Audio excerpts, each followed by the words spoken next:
നമ്മുടെ നാട്ടിൽ ദിനംപ്രതി ചൂട് കൂടിക്കൂടി വരുവാണ്. ഇതോടൊപ്പം തന്നെ ചൂടുമായി ബന്ധപ്പെട്ട പല ആരോഗ്യ പ്രശ്നങ്ങളും കൂടി നമുക്ക് കാണാൻ പറ്റുന്നുണ്ട്. അപ്പോൾ ഇന്ന് ഞങ്ങൾ സംസാരിക്കാൻ പോകുന്ന വിഷയം കൂടിയ ചൂടുമായി ബന്ധപ്പെട്ടുള്ള പല ആരോഗ്യ അവസ്ഥകളും അതെങ്ങനെ നമുക്ക് പ്രതിരോധിക്കാം അല്ലെങ്കിൽ ഒഴിവാക്കാം എന്നതിനെ പറ്റിയാണ്. അപ്പോൾ ആദ്യമായി എന്തുകൊണ്ട് നമ്മുടെ കേരളത്തിൽ ഇപ്പോൾ ചൂട് കൂടുന്നു? നമ്മുടെ ചരിത്രപരമായി നോക്കുകയാണെങ്കിൽ കുറേ വർഷങ്ങളായിട്ട് അല്ലെങ്കിൽ കുറേ കാലമായി 22-32 ഇടയ്ക്ക് ടെമ്പറേച്ചർ ഉണ്ടായിരുന്ന ഒരു കേരളത്തിലെ ഒരു സാധാരണ കാലാവസ്ഥ കഴിഞ്ഞ കുറച്ച് വർഷങ്ങളായി നമ്മൾ നോക്കുകയാണെങ്കിൽ 35-40 അതിനു മേലും പല സ്ഥലങ്ങളിൽ പല അവസരങ്ങൾ റെക്കോർഡ് ചെയ്യപ്പെട്ടതായി കാണുന്നുണ്ട്. കഴിഞ്ഞ വർഷം തന്നെ മൂന്ന് പേരോളം ഇത് കാരണം മരണപ്പെടുകയും ചെയ്തിട്ടുണ്ട്. അപ്പോൾ ഇതിന് പ്രധാന കാരണമായി നമ്മൾ നോക്കുകയാണെങ്കിൽ നമ്മുടെ കാലാവസ്ഥയിലെ പെട്ടെന്നുള്ള വ്യതിയാനങ്ങൾ, അല്ലെങ്കിൽ നമ്മുടെ നഗരവൽക്കരണം, പിന്നെ നമ്മുടെ വനങ്ങളുടെ അളവ് കുറയുക, അതേപോലെ നമ്മുടെ ജലാശയങ്ങൾ വറ്റിപ്പോവുക, അതേപോലെ തന്നെ നമ്മുടെ നഗരത്തിൽ തന്നെയുള്ള വൃക്ഷങ്ങളുടെ ആവരണം കുറയുക, ഇതൊക്കെ കാരണങ്ങളായി കാണിക്കപ്പെട്ടിട്ടുണ്ട്. അതേപോലെ നമ്മുടെ നാട്ടിൽ നിലത്തിലിറങ്ങുന്ന ദിനംപ്രതി കൂടിക്കൂടി വരുന്ന വാഹനങ്ങളുടെ പുകയും ഇതേപോലെ കോൺക്രീറ്റ് കെട്ടിടങ്ങളിൽ ഉണ്ടാകുന്ന റേഡിയേഷനും എല്ലാം നമ്മുടെ നാട്ടിലുണ്ടാകുന്ന സാധാരണ ഒരു പ്രകൃതിദത്തമായ തണുപ്പിനെ കുറയ്ക്കുകയും താപനില കൂടാൻ കാരണമാവുകയും ചെയ്യുന്നു. അപ്പം ഇങ്ങനെ കൂടുന്ന കാലാവസ്ഥ അല്ലെങ്കിൽ ഈ താപനില നമ്മുടെ ശരീരത്തിനെ പല രീതിയിൽ ബാധിക്കുകയും അത് കാരണം പല ആരോഗ്യ പ്രശ്നങ്ങൾ ഉണ്ടാവുകയും ചെയ്യുന്നു. ഇത് പ്രത്യേകിച്ചും നമ്മുടെ നാട്ടിൽ കുറച്ചും കൂടി കൂടുതൽ പ്രാധാന്യം അർഹിക്കുന്നു. കാരണം നമ്മുടെ കേരളം കടലിനോട് ചേർന്ന് നിൽക്കുന്ന ഒരു സ്ഥലമായതുകൊണ്ട് തന്നെ ഈ കടലിനോട് ചേർന്ന് നിൽക്കുന്നത് കൊണ്ട് നമ്മുടെ കേരളത്തിൻ്റെ അറ്റ്മോസ്ഫിയറിലുള്ള ഹ്യൂമിഡിറ്റി അല്ലെങ്കിൽ ജലാംശം 80% മുകളിലാണ് പലപ്പോഴും റെക്കോർഡ് ചെയ്യപ്പെട്ടുള്ളത്. അപ്പോൾ ഇങ്ങനെയുള്ളൊരു അവസ്ഥയിൽ സാധാരണ വ്യക്തി ചൂട് അനുഭവപ്പെടുമ്പോൾ ഉണ്ടാകുന്നൊരു പ്രക്രിയ പെട്ടെന്ന് വിയർക്കുന്ന ഒരു അവസ്ഥയിൽ ഈ വിയർപ്പ് നിരാവിയായി പോകാൻ സമയമെടുക്കുകയും കൂടുതൽ സമയം ഇദ്ദേഹത്തിന് ചൂട് അനുഭവപ്പെടാനുള്ള സാധ്യത ഉണ്ടാകുന്നു.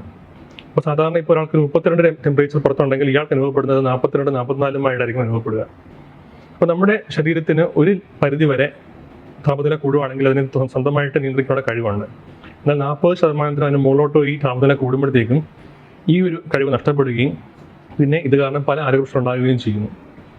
പ്രധാനമായിട്ടും തുടക്കത്തിൽ ആദ്യം ജസ്റ്റ് ഡീഹൈഡ്രേഷൻ അല്ലെങ്കിൽ ജലാംശം കുറയുന്ന ഒരവസ്ഥയിലേക്ക് പോവുകയും പിന്നെ പതിയെ നമ്മുടെ ശരീരത്തിലുള്ള ഉപ്പ് നഷ്ടപ്പെടുകയും പിന്നെ കുറച്ചും കൂടി മുമ്പോട്ട് പോവുകയാണെങ്കിൽ പലതരത്തിലുള്ള അവയവങ്ങളെ ബാധിക്കുകയും അങ്ങ് അറ്റം പോവുകയാണെങ്കിൽ മരണകാരണം വരെ സംഭവിക്കാനുള്ള സാധ്യത എത്തുന്നു. അപ്പോൾ ഇതിൽ ഏറ്റവും കഠിനമായ അവസ്ഥ നമ്മൾ ഹീറ്റ് സ്ട്രോക്ക് അല്ലെങ്കിൽ സൂര്യാഘാതം എന്ന് പറയുന്നു. അപ്പോൾ ഇത് നമ്മൾ മനസ്സിലാക്കുന്നത് ചൂട് സ്ഥലത്ത് നിൽക്കുന്ന ഒരാൾ പെട്ടെന്നൊരു സ്വഭാവ മാറ്റം, പെട്ടെന്ന് എന്തെങ്കിലുമൊക്കെ പിച്ചും പെയ്യും പറയുക, അല്ലെങ്കിൽ കുഴഞ്ഞു വീഴുക, പെട്ടെന്ന് വെപ്രാളം അല്ലെങ്കിൽ ശബ്ദത്തിൽ അല്ലെങ്കിൽ പെട്ടെന്ന് ശ്വാസം മുട്ടൽ, നെഞ്ചെടുപ്പ് ഇതൊക്കെ പറയുകയാണെങ്കിൽ ഇത് ഹീറ്റ് സ്ട്രോക്കിന് ലക്ഷണമാവാനുള്ള സാധ്യതയുണ്ട്. ഇങ്ങനെ ഒരു വ്യക്തിയെ എത്രയും പെട്ടെന്ന് തണുള്ള സ്ഥലത്തോട് മാറ്റുക, ഒരു ഫാൻ അടിയിലോ അല്ലെങ്കിൽ AC ഉള്ള സ്ഥലത്തോട് മാറ്റുക, കുറച്ച് കുടിക്കാൻ ബോധമുണ്ടെങ്കിൽ കുടിക്കാൻ കുറച്ച് വെള്ളം കൊടുക്കാം, അല്ലെങ്കിൽ നിരപ്പായി കിടത്തിയിട്ട് ഇറുകിയ വസ്ത്രം വല്ലതും ഉണ്ടെങ്കിൽ നമ്മൾ കുറച്ച് ലൂസാക്കി വയ്ക്കുക, എത്രയും പെട്ടെന്ന് ആംബുലൻസ് വിളിക്കുക, ഹോസ്പിറ്റലിൽ എത്തിക്കുക. കാരണം ഹീറ്റ് സ്ട്രോക്ക് എന്നുള്ളൊരു ഒരു മെഡിക്കൽ എമർജൻസിയാണ്. എത്രയും പെട്ടെന്ന് നമ്മൾ ചികിത്സിച്ചില്ലെങ്കിൽ ആൾക്ക് മരണം വരെയും സംഭവിക്കാനുള്ളൊരു സാധ്യതയുണ്ട്. അപ്പോൾ ഇത് ഏറ്റവും കൂടുതൽ നമ്മൾ ശ്രദ്ധിക്കേണ്ടത് കുഞ്ഞു കുട്ടികളിലും പ്രായമായ ആൾക്കാരിലും പല അസുഖങ്ങളുള്ളവരിലും പ്രഗ്നന്റ് ലേഡീസിലുമാണ്. അപ്പോൾ ഇങ്ങനെയുള്ളവരെ കുറച്ചും കൂടി നമ്മൾ കാര്യമായിട്ട് ഇത് ചെയ്യാം. അപ്പോൾ നമ്മുടെ ഓൾറെഡി വെൽക്കം തുടങ്ങി കഴിഞ്ഞു. അപ്പോൾ ഇങ്ങനെയുള്ള അവസ്ഥയിൽ നമ്മുടെ സാധാരണ ജനങ്ങൾക്ക് നമുക്ക് എന്തൊക്കെ ചെയ്യാൻ പറ്റും?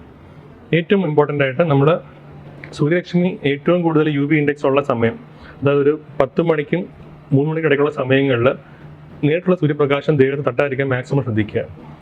പറ്റുന്നത്രയും ഒന്നുകിൽ വീട്ടിലോ അല്ലെങ്കിൽ ഓഫീസിലോ പറ്റുമെങ്കിൽ നമുക്ക് കഴിഞ്ഞുകൂടാം. പറ്റുമല്ല പുറത്ത് പോകേണ്ടി വന്നാൽ പോലും പറ്റുമ്പോഴൊക്കെ നമ്മൾ കയ്യിൽ കുടയോ തുപ്പിയോ എന്തെങ്കിലും കരുതുക. അതേപോലെ നമ്മൾ പറ്റുന്നത്രയും വെള്ളം കുടിക്കുക. വെള്ളം ഒരിക്കലും ദാഹം നോക്കിയല്ല, ഇഷ്ടംപോലെ വെള്ളം കുടിക്കുക. അതേപോലെ തന്നെ ജലാംശമുള്ള ഫ്രൂട്ട്സ് കഴിക്കുക, വാട്ടർ മെലൺ, ഓറഞ്ച് ഇങ്ങനെയുള്ള ഫ്രൂട്ട്സ് കഴിക്കുക.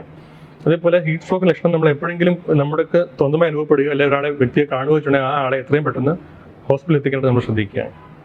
ഇതൊക്കെയാണ് നമ്മുടെ ഈ ഒരു നമ്മൾ വേഗം തുടങ്ങിയിട്ടേ ഉള്ളൂ. ഈ ഒരു സമയം ഏറ്റവും കൂടുതൽ നമ്മൾ ഇങ്ങനെ ഒരു അവസ്ഥയിൽ പോകുന്നത് ഒഴിവാക്കാൻ വേണ്ടി ചിന്തിക്കേണ്ട കാര്യങ്ങൾ.